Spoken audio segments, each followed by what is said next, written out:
In March of 2021, I received hundreds of letters dating from 1863 to 1877, sent to the T.P. Howell Company of Newark. They were one of the largest leather operations in the world. In this series of videos, I attempt to decipher the handwriting used in those letters. I'm starting with a group of letters sent from Howell-Hinchman Company to T.P. Howell and Company. These two companies were in partnership, both manufacturing leather goods. The individual writing these letters did not have the best penmanship. Also, I am not deciphering the handwriting in real time. Rather, I spent long hours doing so.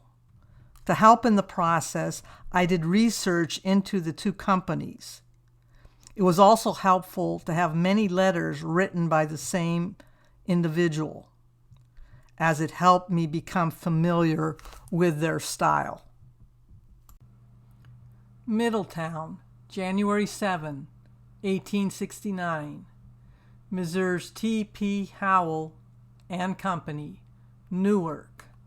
Gents, we received a letter today from Uzal Ferguson asking, illegible, what terms we would sell him our hair taken off by us for the year 1869. He adds that freights are high and the market has a downward tendency for hair. Please let us know as soon as possible whether you have made any arrangements for our hair so that we can give him an answer.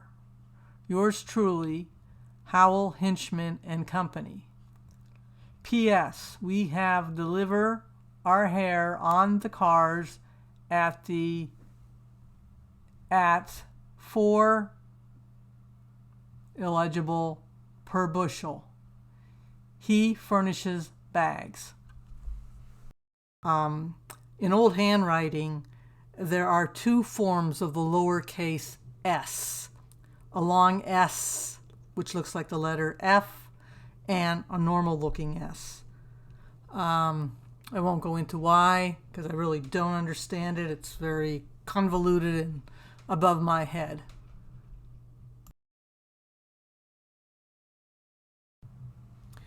Okay, here's a copy of the original letter, and on the right side is a cleaned up transcription of it.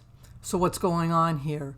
As mentioned earlier, T.P. Howell started a second company in Middletown and partnered with Joseph Hinchman. Also, one of the partners was Howell's nephew, Uzal T. Hayes. And so they often shared processes and, clients. So what we have here is a third party, Uzal Ferguson. He is looking, remember it's January now, he is looking to buy all the hair that these companies, these tanneries produced in the year 1869. Tanneries use what is known as a liming process, L-I-M-I-N-G. It's one of the main steps that's carried out in the tannery. And the main purpose of liming is to separate the hair from the hides. So it's a byproduct of the tanneries. And again, there's this third party who's looking to purchase this. I don't know what business he's in. I know in olden days, animal hair was, I believe, used in mattress making, paintbrushes, plaster, horsehair particularly was often mixed with plaster to make it stronger. But anyways, that's what's going on here. He's looking for to make a deal with them. Howell-Hinchman and Company is reminding T.P. Howell that in the past they have made similar arrangements and they've charged by the bushel. And again, I can't make out the word. I don't know if it's 4 cents per bushel or 4 pence. I can't make out that word. And in any event, what their responsibility is loading it on the railroad cars. However, the other party is responsible for furnishing the bags that the hair would go into.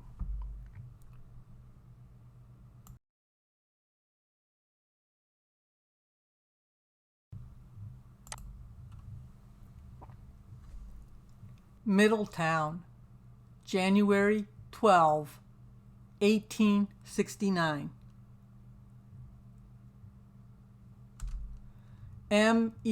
MESSRS T period P period Howell and Company, Newark. Gents,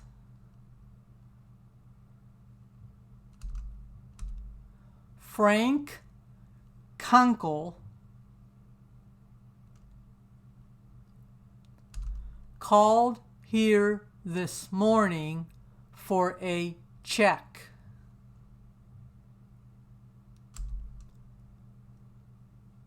For his last bill of hides, which was due on the 7th, period. As he had been buying a lot of cattle, he was very anxious to get a check, period. We gave him a sight draft on new dated January 18th for $949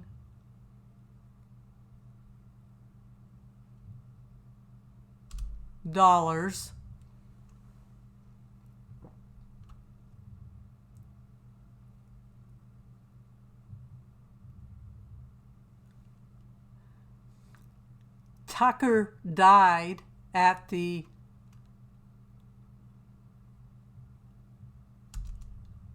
asylum last Friday, comma. His remains were brought here today, period. Yours truly, Howell-Hinchman and Company.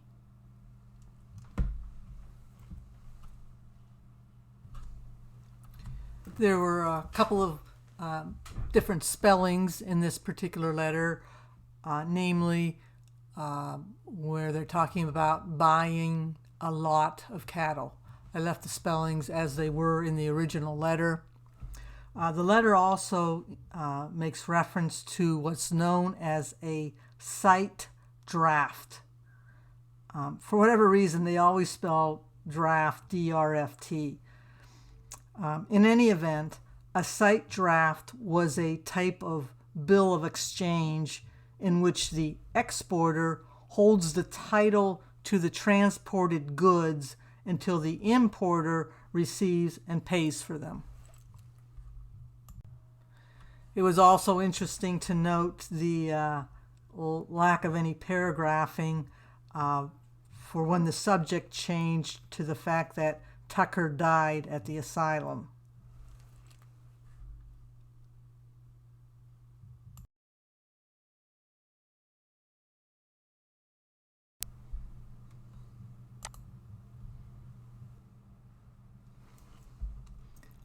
Middletown, January 16, 1869.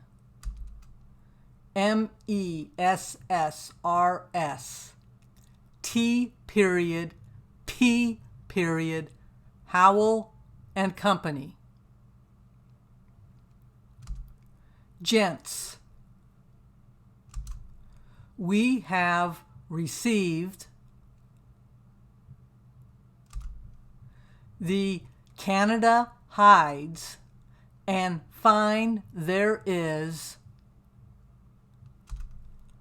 one short of your invoice of 50. Period. We received 49, which is all the New York and Erie Railroad receipted for from the Central Railroad. Period. Would it not be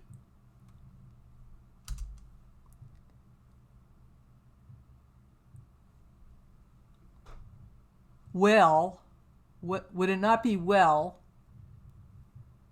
to write to the shippers and have them trace it illegible? Period.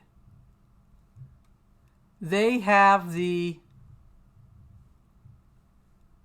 appearance of being a very nice hide,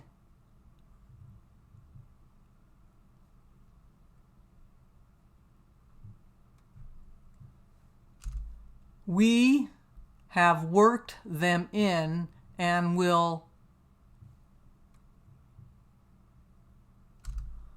let you know how they turn out. Period. We may draft on you today for $1,000. Period. We will have one of the acceptances discounted Monday.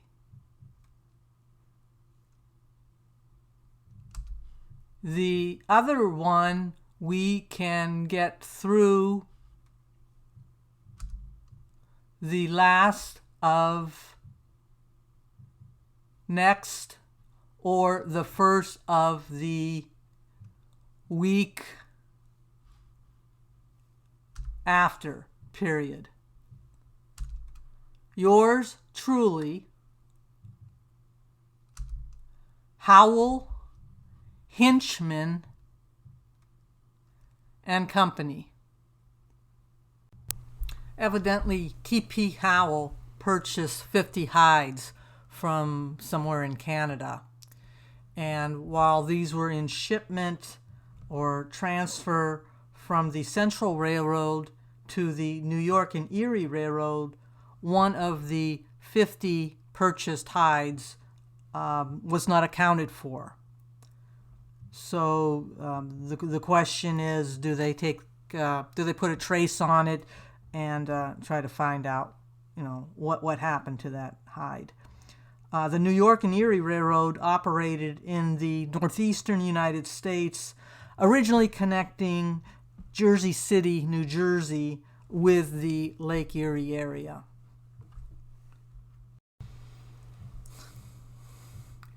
Middletown, January 16th, 1869. Messrs. T.P. Howell and Company.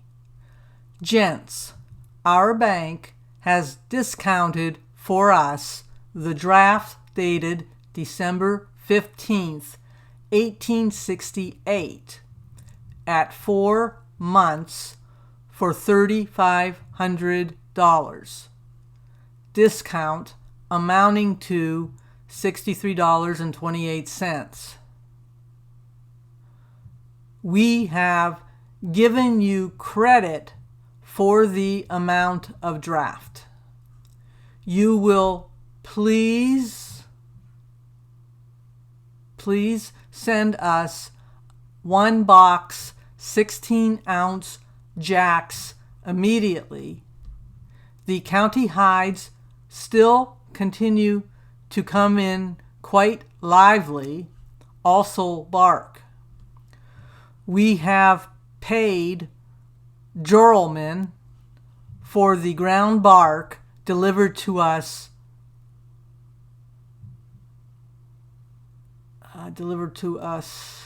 maybe to our site, or that's illegible, to the 16th, $539.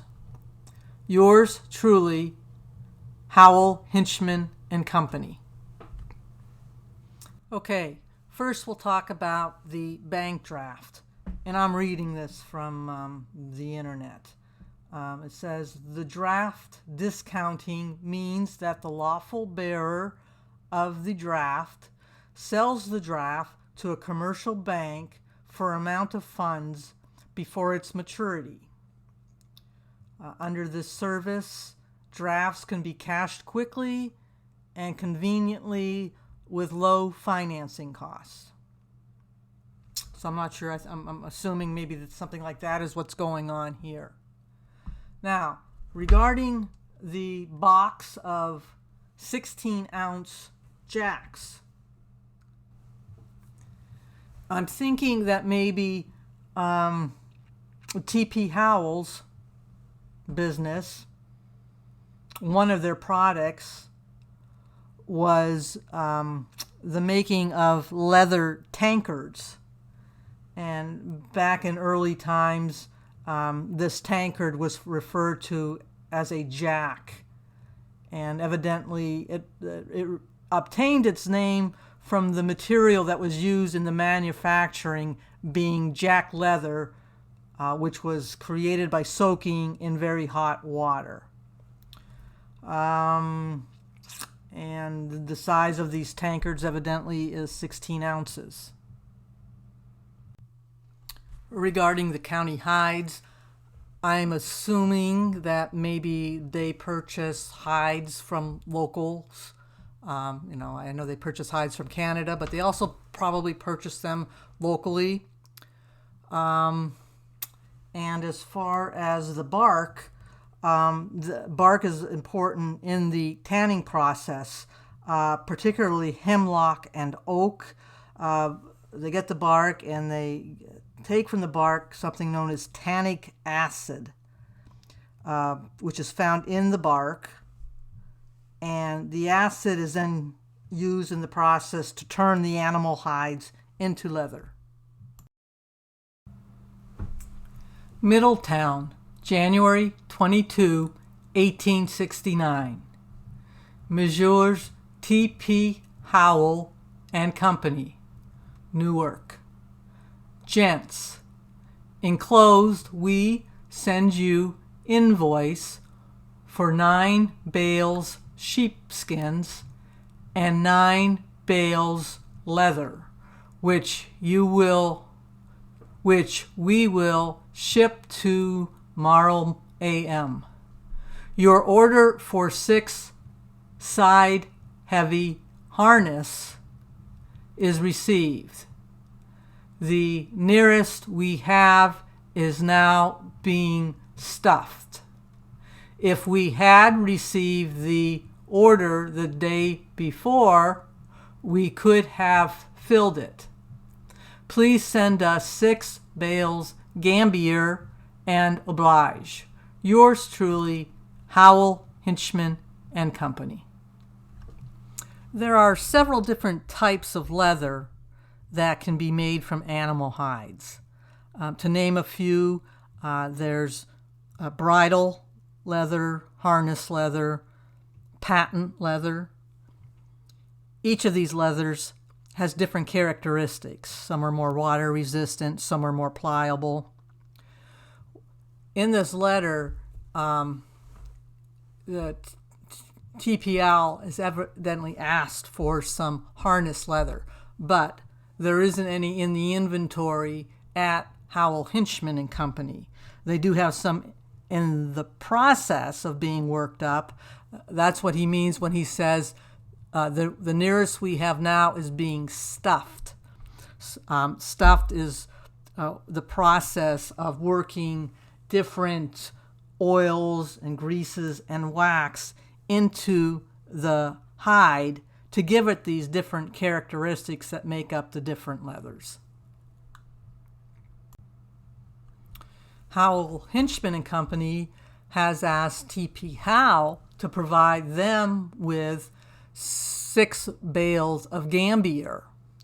Gambier is a wild shrub that's grown mainly in Asia, and extracts from this shrub are used to make brown dyes and different tanning agents.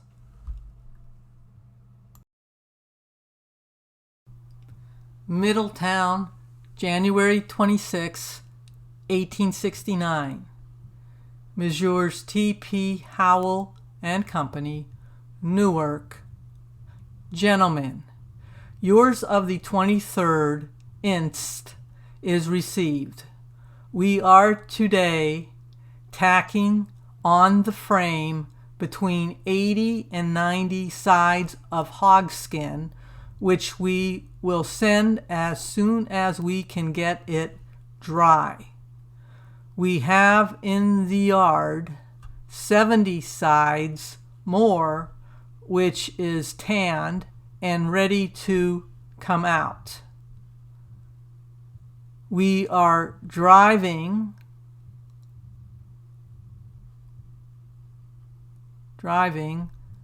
along the harness leather as fast as possible.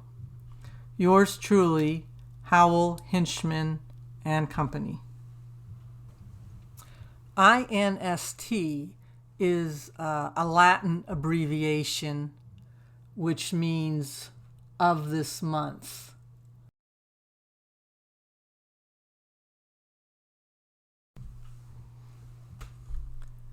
Middletown, January 28, 1869. Messrs. T.P. Howell and Company. Gentlemen, yours of the 26th inst. was not received until this morning. We telegraphed you immediately upon receipt of it.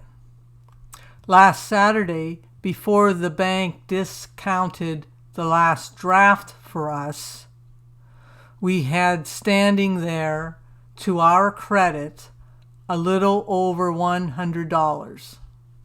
Yesterday, Schreier drew on us for his bill of $1,345.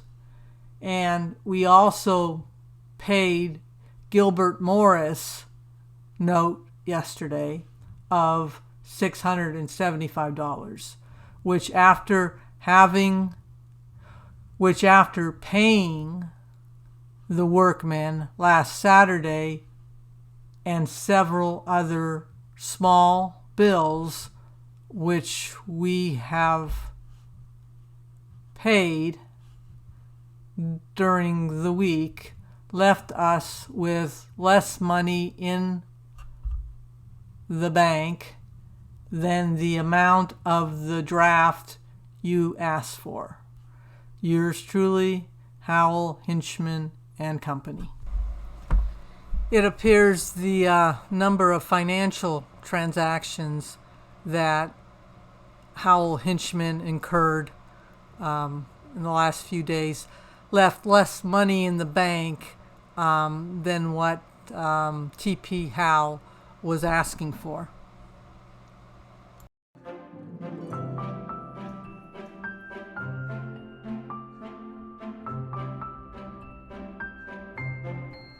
This concludes part 1 of the correspondence from Howell-Hinchman and Company to T.P. Howell and Company.